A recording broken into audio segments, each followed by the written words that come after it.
விக்ரம் மற்றும் சூர்யா வச்சு தொடர்ந்து ஹிட்டான படங்களை கொடுத்த பாலா அவர்கள் இரண்டாவது முறையா 2 முன்னணி நடிகர்களை வச்சு பிதாமகன் படத்தை 2003ல எடுக்கிறாங்க. இந்த படத்துல இருந்த ஒவ்வொரு கதாபாத்திரத்துக்குமே சிறப்பா கதை எழுதியிருக்காரு. இந்த படத்துல வர ஒவ்வொரு திருப்பு முனையா இருக்கட்டும், ஒவ்வொரு சீனா இருக்கட்டும், ரசிகர்களோட மத்தியில ரொம்பவே பாராட்ட பெற்றுச்சு. அதுக்கப்புறம் 2009ல ஆர்யாவோட நடிப்புல வெளியான நான் கடவுள் படம்.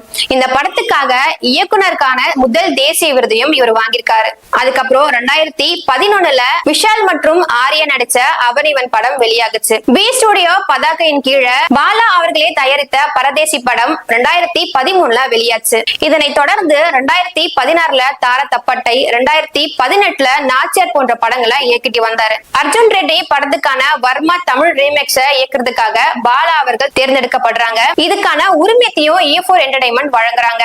இந்த படத்தோட படப்பிடிப்பு 2018 செப்டம்பர் மாதம் முடிஞ்சிச்சு. ஆனா பிப்ரவரி 7ஆம் தேதி 2019ஆம் ஆண்டு E4 என்டர்டைன்மெண்ட் ஒரு அறிக்கையை வெளியிடுறாங்க. அதுல என்ன இருந்துச்சு அப்படின்னா, படத்துல இருந்து சில காட்சிகள் நீக்கப்பட்டிருக்கு, அதனால எங்களுக்கு இது திருப்தி தரல. இந்த படத்தை திரும்பவும் நாங்க முன்னணி நடிகரான துருவிக்ரம வச்சு படக்குழுவோட சேர்ந்து இந்த படத்தை திரும்பவும் தயாரிக்க போறோம் அப்படின்னு சொல்லி செய்தியை வெளியிட்டு இருக்காங்க.